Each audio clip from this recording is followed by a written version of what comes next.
Alhamdulillah, alhamdulillahilladzi hadana lihada wa ma kunna linahtadiya laula an hadanallah. Asyhadu an la ilaha illallah wa asyhadu anna Muhammadan abduhu wa rasuluh alladzi la nabiyya ba'dah. Allahumma fasholli wa sallim ala sayyidina Muhammadin wa ala alihi wa ashabihi wa mawalah. Wa qala Allah ta'ala fi kitabihil karim, a'udzu billahi minasyaitonir rajim. Ya ayyuhalladzina amanu taqullaha haqqa tuqatih wa la tamutunna illa wa antum muslimun. Wa qala Allah ta'ala aidan, a'udzu billahi minasyaitonir rajim.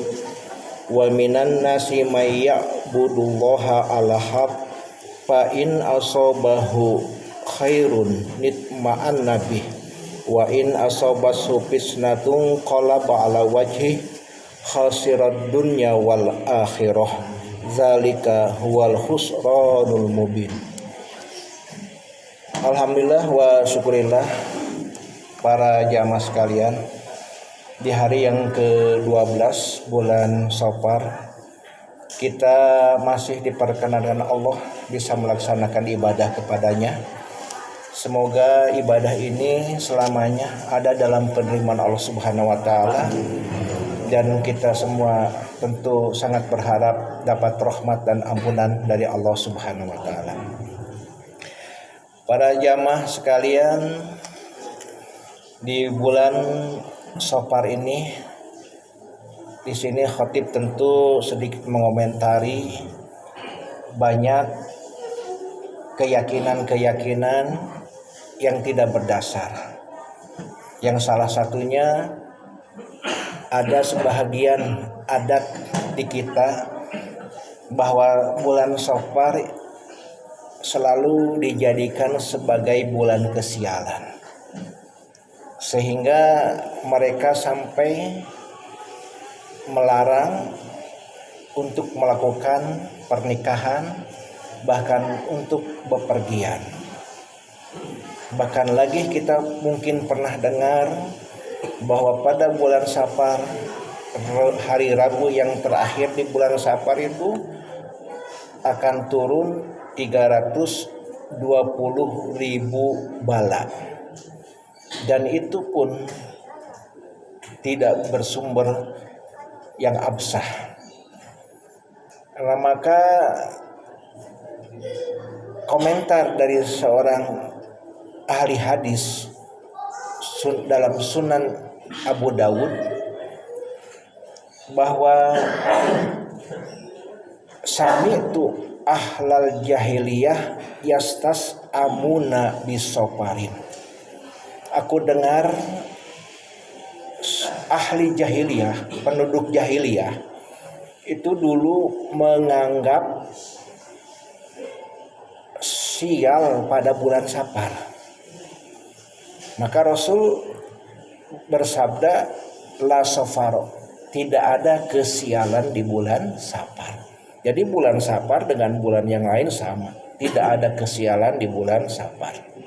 Sehingga saran daripada ulama, silahkan untuk melakukan apa saja di bulan Safar, seperti kebaikan-kebaikan yang kita lakukan di bulan yang lain, itu tidak ada larangannya. Maka Rasul pernah menyatakan, la adwa wala tiyarota wala hammata wala safaro. Tidak ada yang namanya adwa, penularan dengan tanpa suatu sebab. Tidak ada juga yang namanya tiaroh, kepercayaan terhadap suara-suara burung, wala hamata, dan juga tidak ada kesialan-kesialan, wala safaro, dan begitu juga tidak ada kesialan di bulan Safar. Jadi hanya orang jahiliyah dulu yang menganggap Safar itu adalah bulan sial, sehingga mereka tidak melakukan pernikahan, tidak bepergian karena bulan Safar. Bahkan ngemet ke Asia, bahkan mungkin ke kita suka kalau ada anak lahir di bulan Sapar suka diadakan hajat sapar. Bahkan kalau anak misalkan dengan kelakuannya yang agak beda dengan saudara-saudaranya, maka suka disalahkan dasar kamu sapar. Ini seakan-akan menganaktirikan, mengucilkan bulan Sapar, padahal Allah tidak membeda-bedakan. Tilkal ayamu nudawiluha. Itulah hari-hari yang memang oleh Allah dipergulirkan seperti itu. Setelah Muharram tentu Safar dan selanjutnya Rabiul Awal, Rabiul Tsani sampai selesai. Itu tidak ada. Maka Rasul pernah menyatakan la tasubbud dahra innahu wallah. Kalian jangan mencaci maki kepada satu waktu, karena waktu itu adalah Allah. Berarti dengan menghinakan, menyepelekan, menganggap sial akan waktu-waktu tertentu, maka berarti sudah menghina kepada Allah. Nah, oleh karena itu sekali lagi, maka untuk melakukan kebaikan apa saja di bulan Safar tidak ada halangan. Lakukan sesuai dengan apa yang seharusnya. Dan Rasul tidak menganggap Safar itu bulan Safar sebagai bulan sial, sebagaimana orang-orang jahiliyah disanggahnya oleh Rasul, la safar, tidak ada kesialan di bulan Safar. Kemudian daripada itu, yang kedua, khatib sejarah mewasiatkan kepada hadirin sekalian bahwa sebisa-bisa kita harus senantiasa beribadah kepada Allah dalam segala macam keadaan. Keadaan apapun yang terjadi, jangan sampai membuat berubahnya ibadah kita kepada Allah. Karena banyak orang yang beribadah itu sifatnya kondisional, sesuai dengan kebutuhannya, kepentingannya, sesuai dengan hawa nafsunya, dengan moodnya. Tapi ibadah itu dilakukan al-ibadatu bitaikin. Ibadah itu harus dengan keyakinan dasarnya.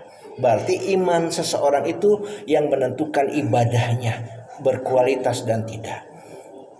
Maka Allah pernah menyebutkan dalam Quran surat Al-Hajj ayat 11, a'udzubillahi minasyaitonirrajim, wa minan nasi may ya'budullaha ala harf.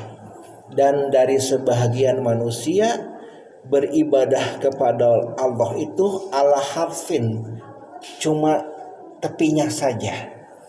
Ibadahnya itu cuma mengambil untungnya saja. Kalau dia sedang happy, sedang senang, sedang bahagia, usahanya maju, lancar, anak-anaknya juga dapat kerja, badannya sehat, banyak orang yang menyukainya, dia rajin ibadahnya. Dan dia merasa tenang dengan semua itu.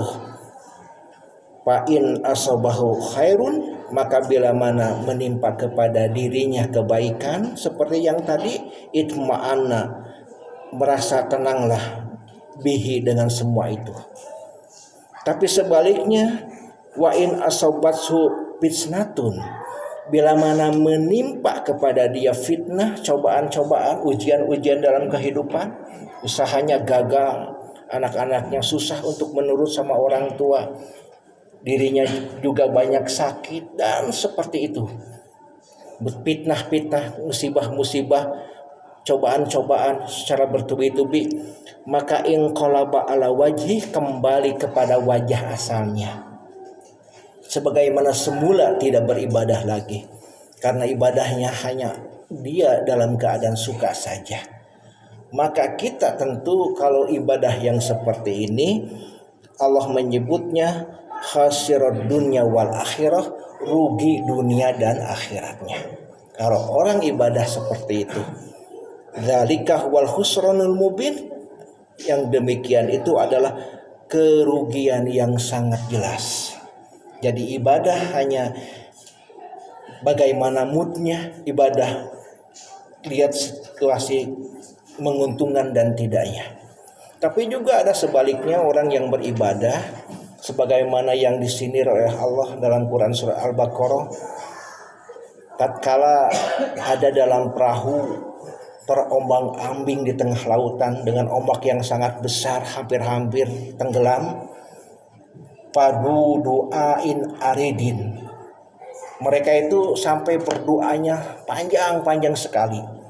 Ibadahnya begitu sangat khusyuk dalam keadaan terdesak, dalam keadaan susah, baru dia ingat Allah. Tapi begitu sudah sampai di tepian laut, sudah selamat, ada di daratan lagi, mereka biasa seperti semula lagi, seperti tidak terjadi apa-apa. Jadi dia ibadah itu hanya sekedar dalam keadaan susah, dalam keadaan yang berbahaya, tapi dalam keadaan sudah aman, nyaman, lupa lagi untuk beribadah. Nah, tentu Allah tidak menginginkan ibadah seperti itu, tapi Allah justru yang menginginkan kita ibadah karena untuk kita sendiri itu ibadah. Maka ibadah itu dalam keadaan susah, dalam keadaan senang, dalam keadaan sakit, ataupun kita sedang sehat, maka tetap ibadah kepada Allah. Karena ibadah itu atas dasar keyakinan. Maka oleh karena itu, supaya ibadah kita sangat berkualitas, maka keimanan itulah yang menentukan ibadah kita. Maka Allah senantiasa menyeru kepada hambanya untuk beribadah kepada Allah itu dengan seruan ya ayyuhalladzina aman, wahai orang-orang yang beriman. Berarti kualitas keimanan itu harus kita perbaiki, dan pada akhirnya ibadah itu pun akan berkualitas.